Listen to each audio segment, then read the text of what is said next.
Hello and welcome to another edition of Local Yokel. And tonight's visit takes me to the beautiful city of Belleville. And there's a basketball game taking place, and Dearborn is going to be providing an opponent. So this is the first time I can recall ever being here. Dearborn fans go upstairs. But yeah, this is Division I or Class A, whatever. The top division in boys basketball. And the playoffs are going to be happening soon. But this is a regular season matchup. Both these teams are in the Kensington Lakes Association, something or another, KLAA. It's the name of the conference. But anyways, they're warming up here. And yes, the reason why I wanted to check this game out was Dearborn is undefeated at this point. At this juncture, they were 18 wins and 0 losses. Unbelievable. So I said, well, it's time to do the local yokel thing and see how things are going. There's Tyrone. He's trying to fire up the Belleville faithful. They got their band, or part of their band. It's one thing, Belleville has a great band, and we'll see them in action if you stick with this show a little bit later on. It's photo op time before the game for the Tiger cheerleaders. And the Tigers have reported to spring training. Woo-hoo! We're going to have some baseball pretty soon. Okay, game starts at around 7 is what it's scheduled. So this was a Friday night basketball.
Well, alrighty then, it's game on. Here we go. Can Dearborn remain undefeated?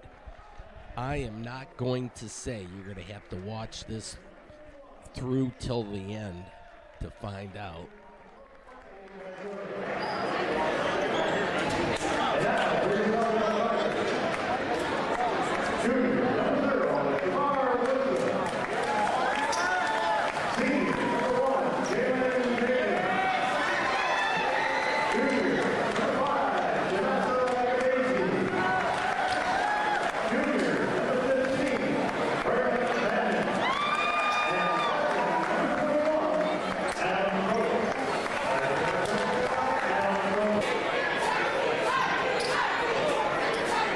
All right, 8-minute quarters here. So ready for tip-off. Here we go. Belleville in the white jerseys, Dearborn in the dark jerseys with the orange trim.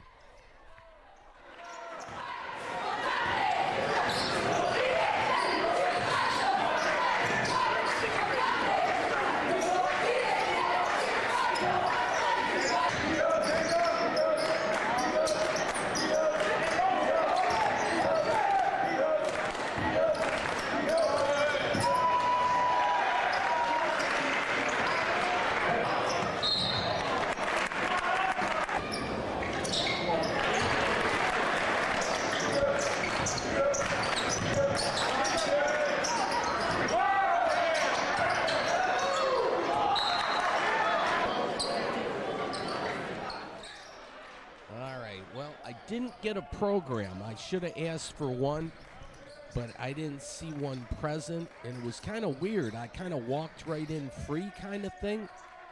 I bought my ticket on my phone with the GoFan app. It was $6. So I was good to go, but then I walked through the thing there, and they had tickets like in the lobby area, the vestibule. But I already had my ticket, so I didn't have to stand in line. But I walked in, and nobody checked or nothing. I had my phone at the ready, but that's usually where you would get a program. So I can't call the action. I could say who has the ball and just call them out by number, but I have no idea what their name is. I think the program has their at least their height, maybe not their weight, but it's got their height and what class they are. Now, I think there's a junior thing. The junior or the JV squad plays on their own, so this might just be sophomore, junior, and senior. But I'm not sure exactly how that works, but it's been a while. The last time I'd covered a game was like pre-COVID, and so this was interesting again for me. This was a fast-paced, fast-moving game. 8-minute periods. Colleges do 20-minute halves, and the pros do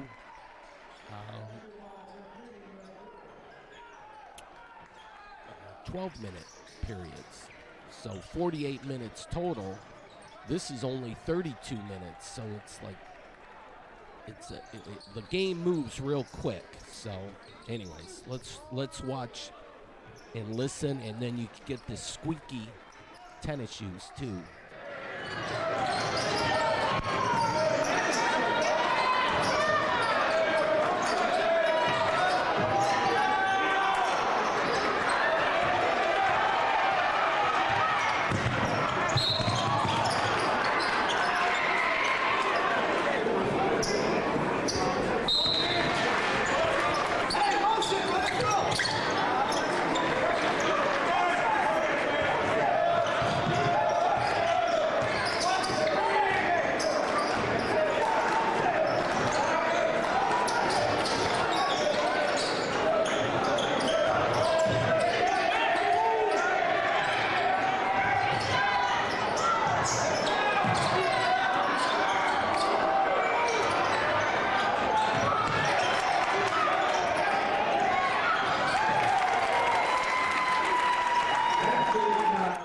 Nice play there. All right, well, this was an interesting setup where there's like a concourse above the basketball court. Well, it was like it is a running track or a jogging track.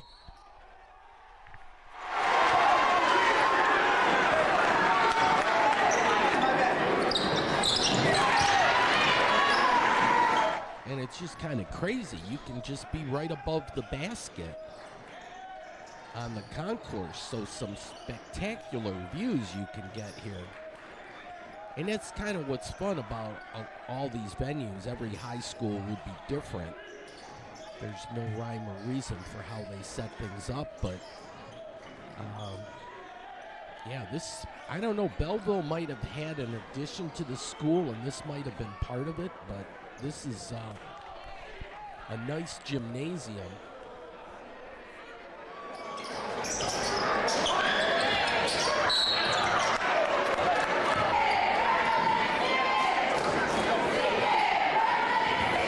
I see Tyrone down there. He's trying to get the Tiger fans excited. He is.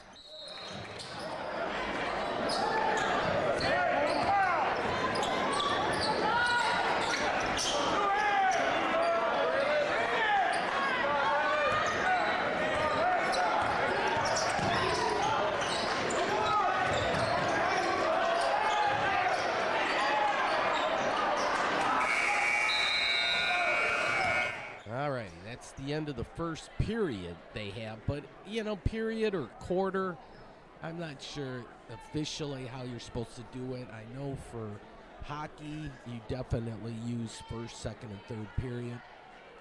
But usually in basketball and like football, I thought it was like quarter. But you can use period or quarter, whatever floats your boat. I don't think there's any rhyme or reason, but all right. Well, the cheerleaders, they were out here too, so for heaven's sakes, be careful. The band's up there.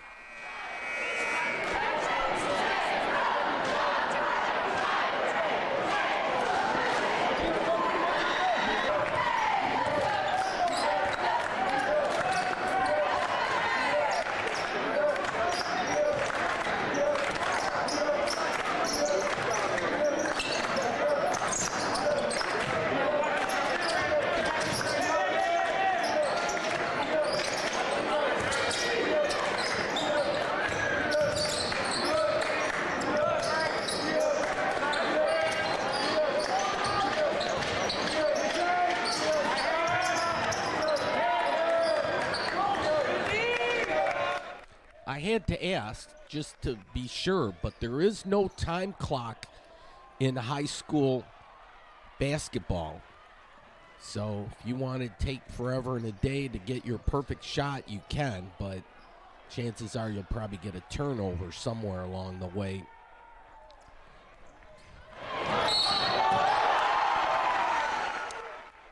There, Dearborn gets a hoop. But yeah, no shot clock. I think college, I know the pros have it. I think college, they have it too. But don't hold me to it. Basketball's not totally my thing, but man, when it gets to the playoffs and March Madness, the high school March Madness is maybe just a little notch down, but not much from the college March Madness. They have a lot of fun with it, and it's well played in the state of Michigan. And we'll get the playoff brackets next week. I think February 28th will be the first games. I think that's, Monday. And I do believe everybody gets in the playoffs. You got win and you stay in. But if you get a loss, you don't go to no losers bracket or nothing like that. You got to win to stay in. And, so it'll be interesting to get the brackets. And I don't know if I mentioned yet, the website to get all this info, and it's a great website. Hang on.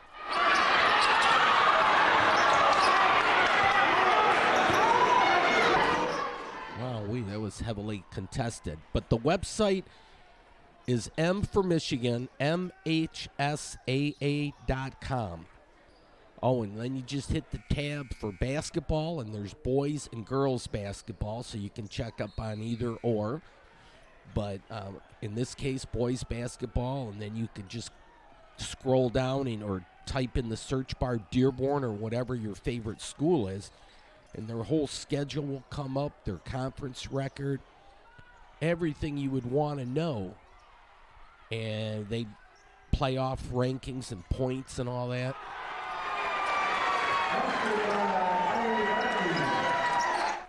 Yeah, I'm not doing a good overview of the game per se. I'm just here as a fan. So I have no skin in the game other than one of the teams performing is near where I live, the city of Dearborn. So I figured, hey, if I cover this game, chances are I might get lucky. Somebody might be channel surfing and say, oh, I recognize that team. So that's what I was hoping for. Oh, the band is going to get ready to go here shortly.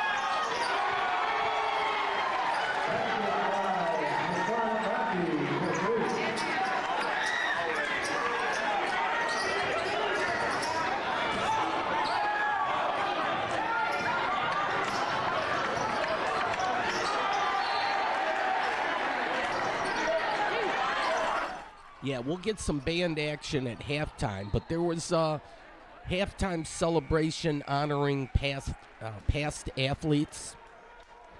Woo! That's a low-scoring first half. So the band was going to get ready, but no, they have to do the celebration first.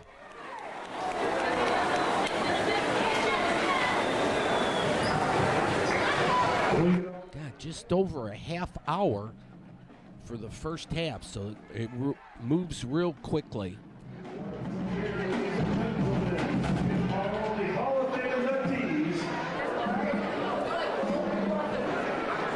Okay, baby update. Here were the past athletes. They had a couple of teams that I guess they brought the whole team out. They had a few coaches that they honored also. Boys basketball team. And accepting an award plaque for the team is Coach Ron Fisher. Finishing the regular season with a record of 7-13. This team will have a single run in the LHSAA state tournament. Eventually making all the way to the Class A LHSAA state tournament, where they fell short at the President's Center in the Final Four. Accepting their Hall of Fame plaque is Coach Mike.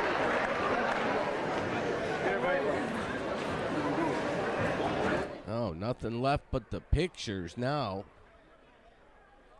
Gonna end up on Facebook. Oh, check out this hoodie.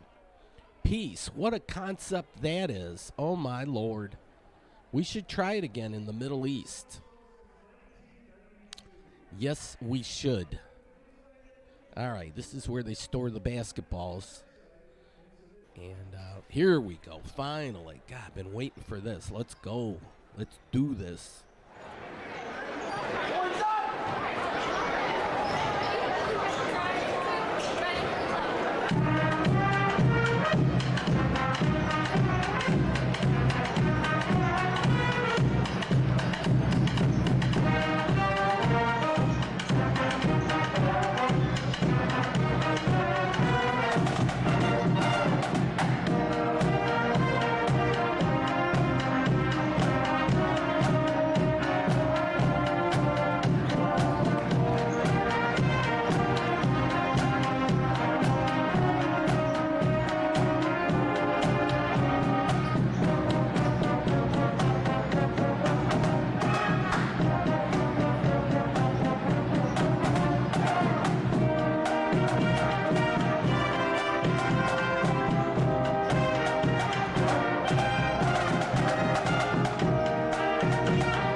Here come the extra drummers here. Here we go.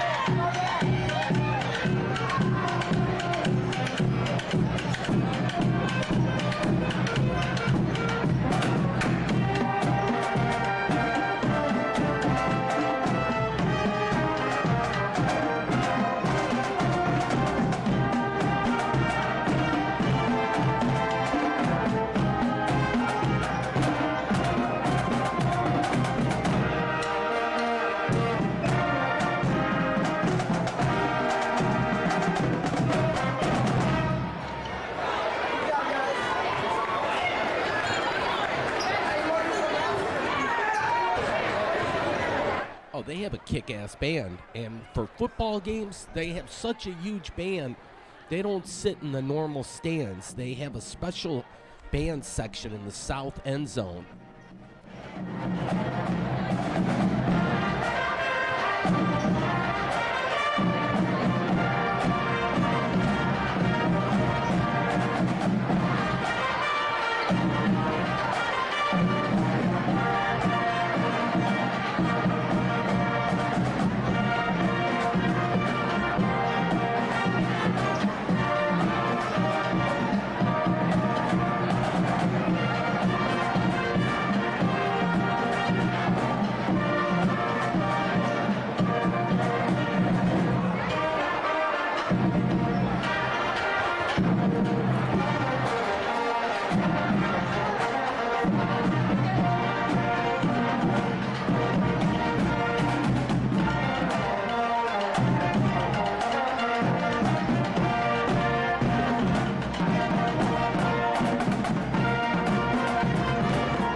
too much fun. Somebody ought to look into that. But, yeah, that adds a lot to a football or a basketball game when you have the band there. Here's your website, just .com at the end. Yeah, they do a great job of the sports scene. You don't get that with charter schools. That's what's so, well, there's a lot of advantages to public schools, but don't get me started.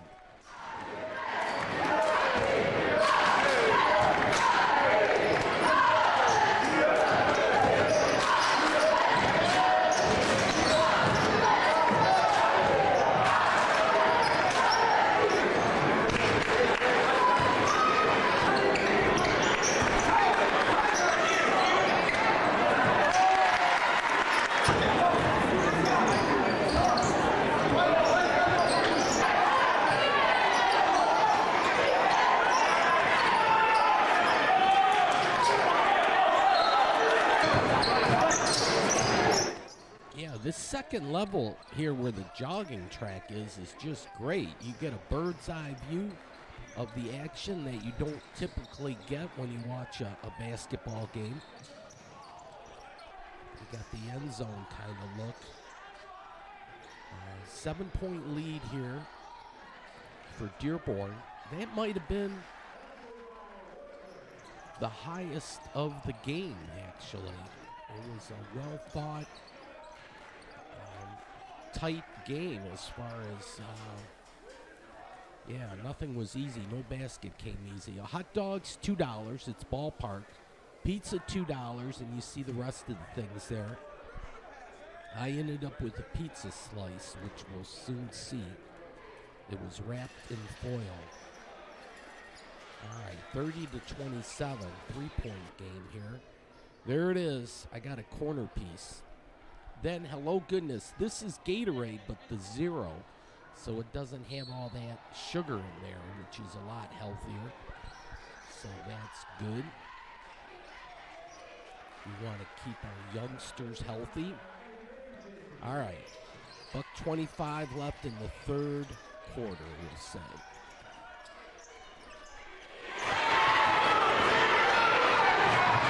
I'm working on it.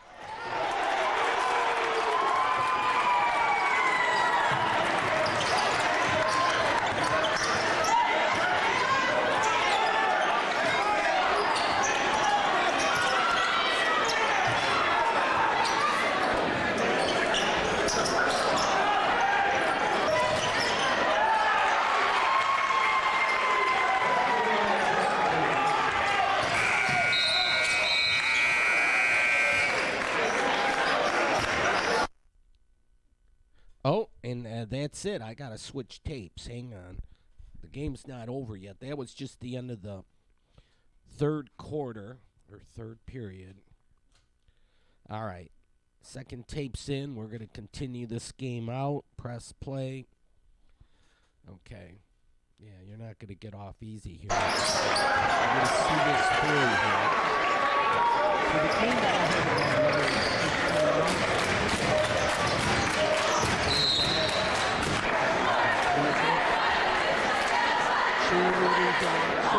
so for the $6 admittance fee,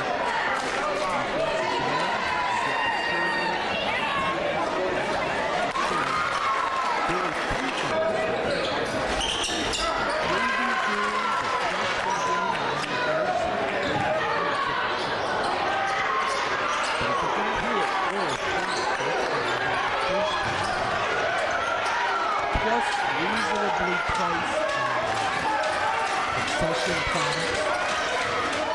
Oops. I was talking, but I had the noise turned up, or the background sound. No, well, what I was saying was, what's nice about, look at how long her hair is, unless those are extensions. I know they do something with that, or so I've heard. Looks like this game's all tied up now. But yeah, for $6 for the admission price, you get a spirited basketball game between two high-quality opponents here. Dearborn is first in the league, and Belleville I think Dearborn was 11-0. Belleville was 10-1. Their only loss coming to Dearborn. But that was back when they played at Dearborn High. This one's on their own home court, their turf. So Belleville came back from that 7-point deficit.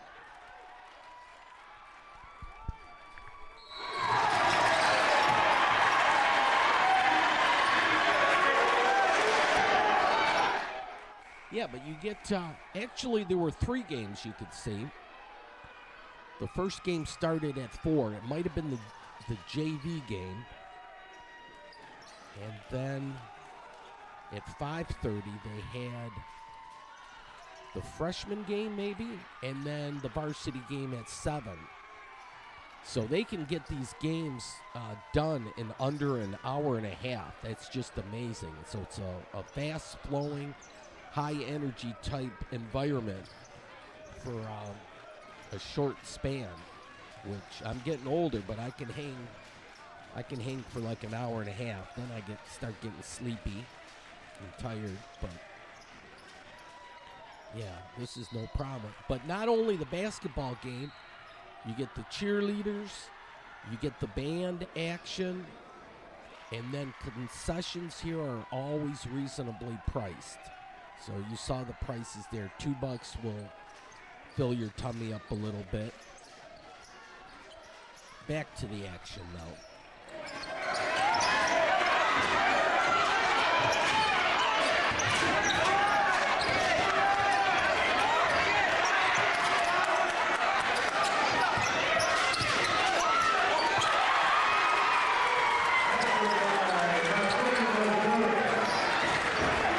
I wish I had a program, then I could tell you who just scored, and then it would sound like I knew what I was talking about, but I don't, so I'm not even going to try to fake it.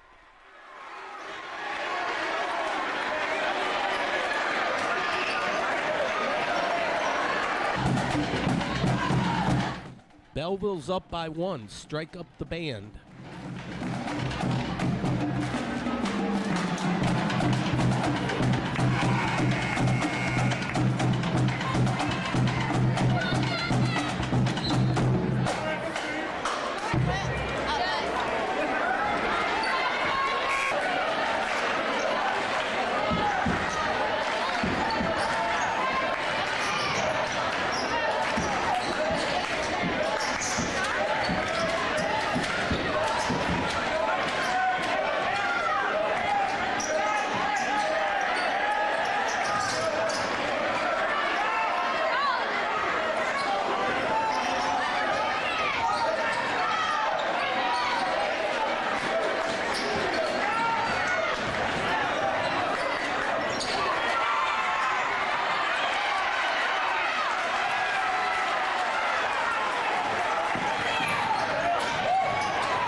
It's starting to get pretty intense here. Belleville Tigers, they're up. Well, they were up by 1. Now Dearborn's up by 1, so it's going back and forth a little bit here.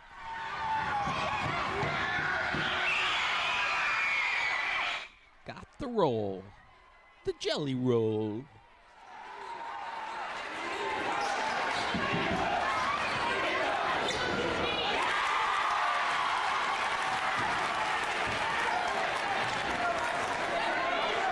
Look at this, all tied up, even Steven, whatever you want to call it, tie game here, but wow-wee, they're going at it.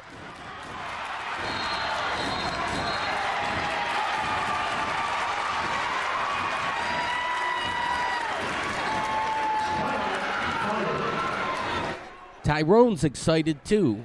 Did you see him down there? He's their mascot.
that's some good defense there. Coaches love that kind of stuff. But, yeah, scrappy play, but did not allow Belleville the good opportunity there. And Dearborn,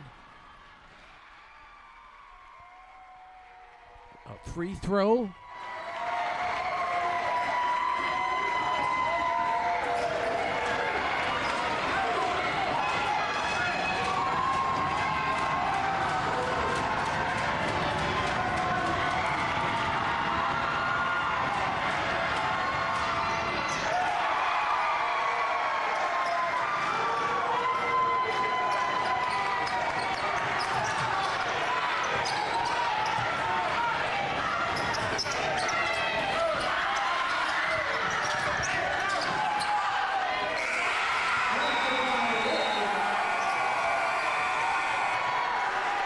Well, they counted the basket at the end there, but they needed a 4-point play, and that was not going to happen. But the Pioneers win. They still remain unbeaten.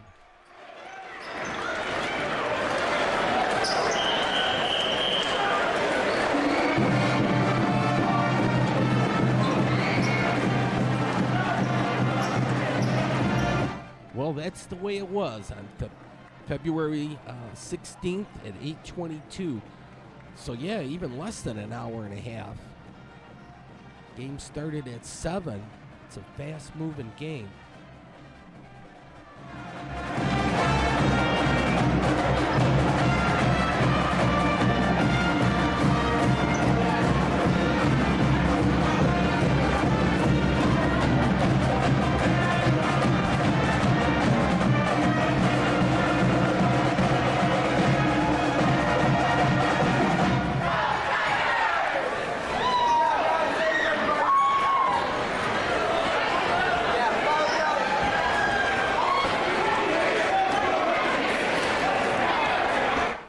Nothing left but the interviews, and the post-game press conferences and photo ops and all that.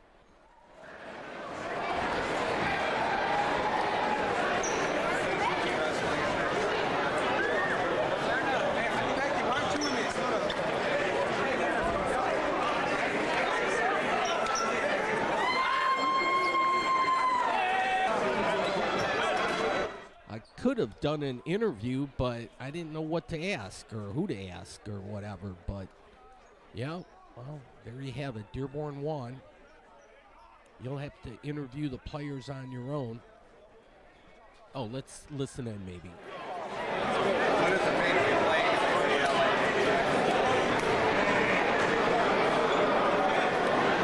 the LA? Ooh, I almost stole an interview there, but, yeah, I stormed the court, though.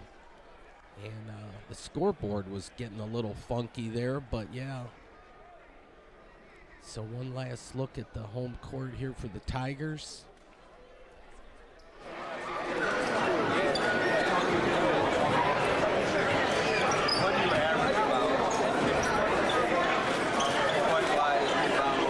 All right, another Lions fan. You can never have enough Lion fans. They rock.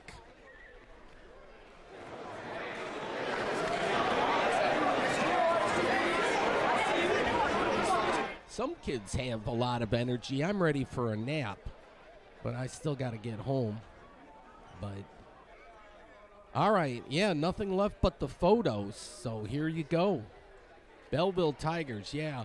Their football team rocks. They are amazing. They won 2 in a row and just lost out in the finals to Southfield this past year. They almost did a three-peat. But, yeah, people know about Belleville football. They do. Well, here's Dearborn's school bus. So I wasn't going to wait around for all that. Water Winter Wonderland. I love those plates. That's the best advertising we can do kind of for the state of Michigan, because Michigan people travel well. You send those license plates to Timbuktu and all over, people are going to realize, yeah, Michigan's pretty hot. We're pretty cool. We're both of those kind of things. But here's our football-inspired bridge. And then I changed the light bulb. I got the blue light special going now in honor of the Lions. So we're the world's motor capital. And here's my kitchen. I had good intentions at one time to paint it, but that never happened. But the Dirty Show, well, I was in before 9:43. And, okay, let's look at that website, mhsaa.com. And you go to Dearborn High, and you can see they have updated the schedule here. That was the game we just saw, 46-44, so good close game. Their record now is 20-0, because I think they won a game on Tuesday, but they show the whole schedule, and they got one W after another. Yeah, they beat Livonia Churchill on Tuesday, I guess. But they got a game against Wayne Memorial and Canton this week. And then the playoffs to be determined, their opponents. But that's going to start on February 28th, which is a Wednesday. All right, and then the rankings are, but look here, they got Dearborn at number 8. And I looked for the updated rankings from 219, came out sometime on Monday. And Dearborn fell to 15th in the rankings, so I don't know how that happened. How do you go from 8 to 15 and you just won 2 more games? Hey, it's time to drink from the cup. That's an expression or a figure of speech that goes way back. But in Detroit, yes, that's what we need to do. And we'll do that for the NFL draft for sure. Let's take a look at this diversity, the puzzle with strength. And I got this puzzle at work. They always have that bulletin board with all the psychobabble, human resources stuff. But I looked at this puzzle and said, hey, I could do this puzzle. This is not that hard.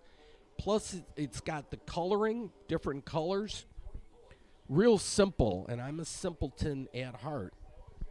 So I hate to admit it, I actually took this from work. But before I actually just totally ripped it off, I made a copy of it, and I put the black and white copy back on the bulletin board, but I kept the color copy.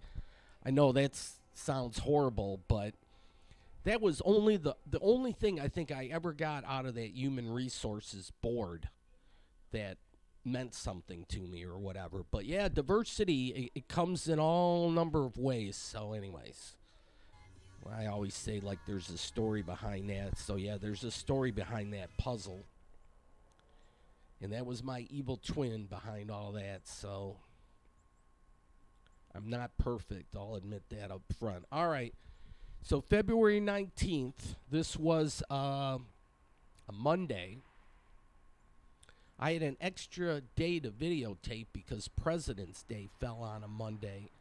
And I was alerted that CDTV, the place that handles the video, they were closed on Monday in honor of President's Day, the holiday. That's great. You get a paid holiday.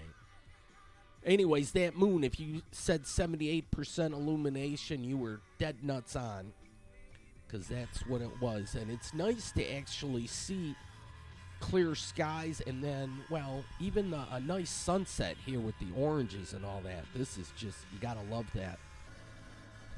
But this is Regent Court, and they're demolishing this. This demolition is in progress. And it'll be interesting. They'll probably be down within a month, I would think. All right, the football-inspired bridge. I have to... 202 is my exit number. I always have to remind myself, 202. But it's Telegraph Road, and that's the mile marker. Too. It doubles as that, but these bridges are just fabulous. They put those up for Super Bowl XL. All right, $2.95 for gas. That might be one of the cheapest ones in town, although it might have that 10% ethanol. You'll have to see how that goes. Anyways, I got up Tuesday morning, and it was like a newsy type thing, and I was just watching this, and this is in documentary style. So I had my camcorder with me, and what I'm at 43 minutes. Still have, to round out the top of the hour, I still have like 17 minutes. I should just go back to bed, but I started watching this, and it really goes in chronological order how things were progressing with this. So we can just kind of listen in a little bit.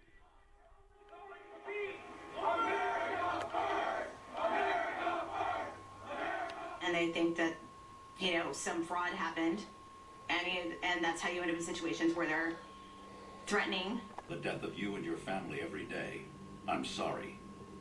You and your family will be killed very slowly. It wasn't fun, I can tell you that. We were in the mix of a radicalized lie. Essentially. It's the damn fan, because you know it's coming.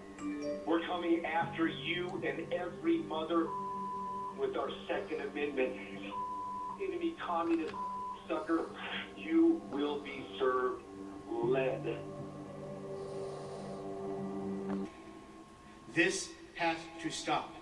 We need you to step up, and if you're going to take a position of leadership, show some.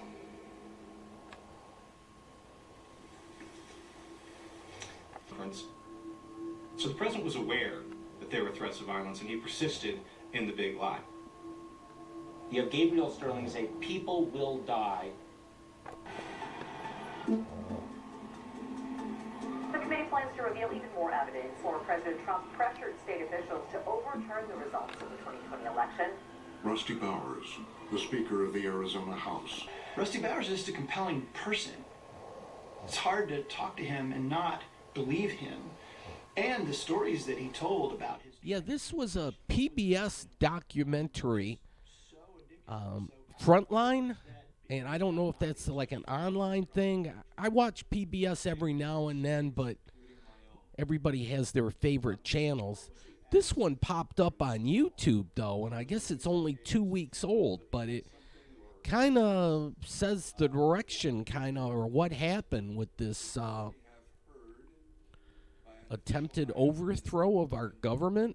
Yeah, it's crazy stuff. There is a legal theory or a legal ability in Arizona that you can remove the electors of President Biden and replace them. Well, for them to say to me, yeah, we just want you to throw out those electors and put in Trump's. I'm thinking, have I gone to another planet? I mean, it's like, what? I'm not going to do that. I mean, I wanted him to win. Okay, so what? I'm not going to cheat. I'm not going to cheat to win. What's that? I flat out said, you're asking me to break my oath. I swore an oath. I'm not going to break it. Period. Not going to break it. I said, I want those names. And the president says, Rudy, give the man what he wants. Give him what he wants. He says, yeah, we've got him, Mr. President. I'll get him to it.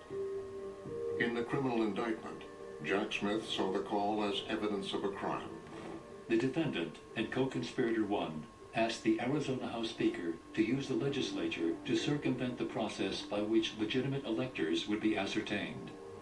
You said you were going to bring me the proof, and he said, oh yeah. I said, did you bring it? And he turned to Jenna Ellis and he says, do you have the proof? And she said, yeah. Well, can we see it? And she leans over and fumbles through her briefcase and says, oh no, I don't have it here. It must be at the hotel room. Making stuff up in order to justify keeping Trump in power. The phrase Giuliani uttered would become iconic, and Giuliani a central figure in Trump's indictment, listed as co-conspirator number 1. Co-conspirator 1 responded with words to the effect of, we don't have the evidence, but we have lots of theories.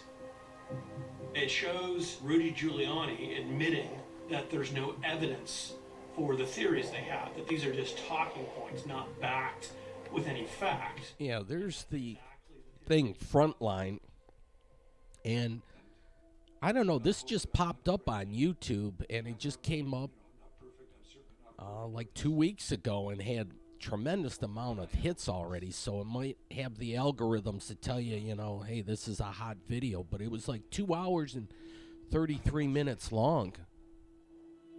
And I wasn't trying to flower it up. Wasn't trying to be anything other than just Rusty.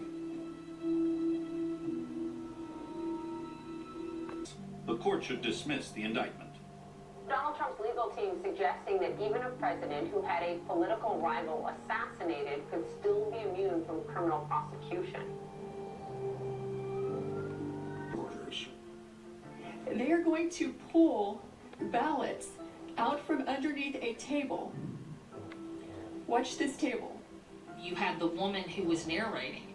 This table, the black one, was placed there by the lady with the blonde braids. And saying, you see this woman here, you see her here. At about 8 o'clock in the morning, we're going to roll this back and show it to you. There you go. So now they're going to start pulling these ballots out from under this table. I don't know the name of the lady in the blonde braids, and one of them had the name Ruby across her shirt somewhere. She's taking the ballots out, and now she's, you know, filling them in, or she's stealing these ballots. It was an allegation Trump personally amplified. The footage appears to show poll workers pulling ballots out of suitcases after they... It's like playing whack-a-mole. Yeah, how about those suitcases that were pulled out from the table in Georgia? Looking at ballots, they're finding them under the tables. I mean, this is like a banana republic. But the full surveillance video didn't show what Trump and Giuliani claimed. The magic suitcases, which were really just ballot carriers that had been put under the table about an hour earlier, and they were placed under there with the monitors and the press in the room. A day after Giuliani about this and knew they were lying to try to keep this charade going on that there was fraud in Georgia. But the conspiracy theories continued. I know somebody just like those two ladies in my community who work elections. And they're just everyday people. To have them as a witness. Consistently passing around USB ports as if they're vials of heroin or cocaine. He sounded a lot more desperate. Quite frankly, he seemed more unhinged. He's screaming. He's still tapping on the door. Okay. He's still tapping on the door. Lord Jesus, where's the police? They are on the way, ma'am. Great, but this is not the way it was supposed to be. I built my own business around that name, LaRuby's Unique Treasures. A pop-up shop catering to represent... This documentary that PBS did, they did their homework, and they did a fabulous job editing and putting things together, and just from, you know, all the video clips and everything. I could never pull off something like this, but I appreciate that they did all this, so then you can kind of watch it and just reminisce or refresh your memory, because I think this will be important for people to realize come November. You have to understand what's at stake here. This is just amazing, crazy stuff that just happened here in the United States of America. Honest, fair, and accurate elections. He's a very strong Christian, he's a very strong Republican, and he's very conservative. He was an engineer. Now, being an engineer allowed him to lean into the numbers and lean into the data. That he felt very comfortable with that, which is, you know, a rare thing for anybody in politics, because engineers are very mathematical, very linear, you know, not always the biggest personality. With a verifiable paper ballot ready for the election of 2020. It was a phone call from the president that put Raffensperger at the center of the hearings. Everyone, I'm going to conference you through to POTUS momentarily. One moment. That phone call is one of the most powerful pieces of evidence that's come out of this post-election period. The conference is now connected. Hello? Mr. Raffensperger, are you on the line? Mark Meadows reached out to my Deputy Secretary of State, and she called me, and I told her I didn't think that was a good idea. And we were kind of told that, no, we definitely need to have this conversation. And Brad Raffensperger here. Okay, all right. So, Mr. President, everybody is on the line, and just so, this is Mark Meadows, the Chief of Staff. So, Mr. President, I'll turn it over to you. Okay, thank you very much. Hello, Brad and Ryan and everybody. We appreciate the time and the call. If we could just go over some of the numbers, I think it's pretty clear that we won. We won very substantially, Georgia. It shows how frantic and desperate President Trump had become by that phone call. I think it shows how his demands were fully removed from any kind of evidence. So 10 people voted, and I think the number is in the close to 5,000 people. And they went to obituaries, they went to... I just listened to him talk. Come up with an I was making some notes, speak. Then I just said, well, Mr. President, the challenge that you have is your data's wrong. Well, Mr. President, the challenge that you have is the data you have is wrong. So the actual number were two. Two people that were dead that voted. My job was just to respond with the facts. And if I had a different set of facts, I would have responded with whatever they were. Our job was to give him the true data, which I did. But why wouldn't you want to find the right answer, Brad, instead of keep saying that the numbers are right? Brad, we just want the truth. It's simple. And the real truth is I won by 400,000 votes, at least. We believe that we do have an accurate election. No, you don't. No, you don't. The former president was pushing to see if he could somehow, it would move me someplace. Because I think that's been an effective strategy for him over his business career and political career. The people tended to buckle instead of stand firm on their principles. In Georgia, Trump had lost to Biden by 11,779 votes. So what are we going to do here, folks? I only need 11,000 votes. Fellas, I need 11,000 votes. Give me a break. Why do you keep fighting this thing? It just doesn't make sense. We have to stand by our numbers. We believe our numbers are right. Trump didn't understand. It just doesn't click. It didn't click with him that someone wouldn't just give in. It just did not occur to him that there was some higher level of loyalty to the law and the Constitution. I knew that we had followed the law, we had followed the Constitution. And I think sometimes moments require you to stand up and just take the shots. You're doing your job. And that's all we did. We just followed the law, we followed the Constitution. And at the end of the day, President Trump came up short. But I had to be faithful to the Constitution. And that's what I swore an oath to do. This call becomes critical because it's what he's doing, how he's putting pressure on these people. So, look, all I want to do is this. I just want to find 11,780 votes. This is a scheme to overthrow an election. He knew the number that he needed to hit to change the outcome of the election. And Trump accused Raffensperger himself of a crime, allowing election fraud. It's more illegal for you than it is for them, because you know what they did and you're not reporting it. That's a criminal offense. The President of the United States demanding that an election official find thousands of votes and then strongly implying that there would be criminal sanction in the event that those votes were not found. I mean, that is terrible evidence for the president. What I knew is that we didn't have any votes to find. We had to continue to look. We investigated, like I just shared the numbers with you. There were no votes to find. That call is damning, and I think it's going to be damning potentially in front of a jury.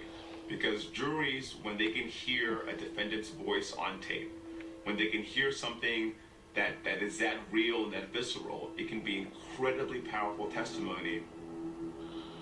Okay, thank you, Brad. Thank you, Ryan. Thank you, everybody. Thank you, President Trump, for your time. Thank you. Thank you very much. Bye.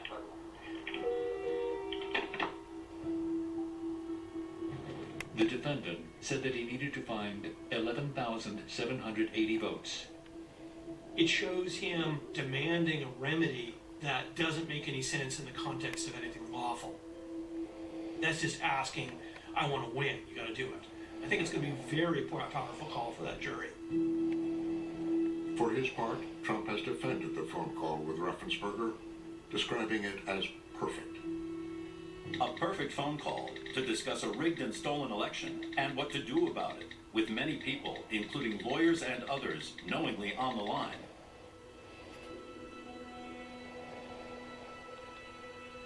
We're saying no. So he's running out of options, right? The sequence is increasingly desperate. Yeah, 4 million views already. Yeah, so this is YouTube. So a lot of people get their information now on YouTube rather than other news formats and everything. But yeah, PBS has to be commended for putting this all together. 2 hours, 23 minutes, and 17 seconds.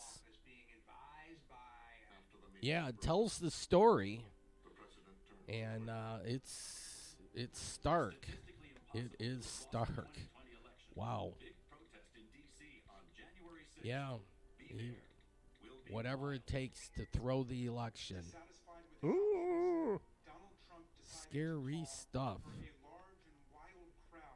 On Wednesday, January 6th, the day when Congress would meet to certify the electoral votes. American history has just taken place. President Trump, in the early morning hours today, tweeted that he wants the American people to march on Washington, D.C. on January 6th. This wildly inflammatory tweet was a bullhorn that immediately went out to Well, I'm going to have to cut this short. I stretched this out into an hour. But, folks, thanks for watching. Hope you have a great week or weekend. And we'll carry on next week. Good night.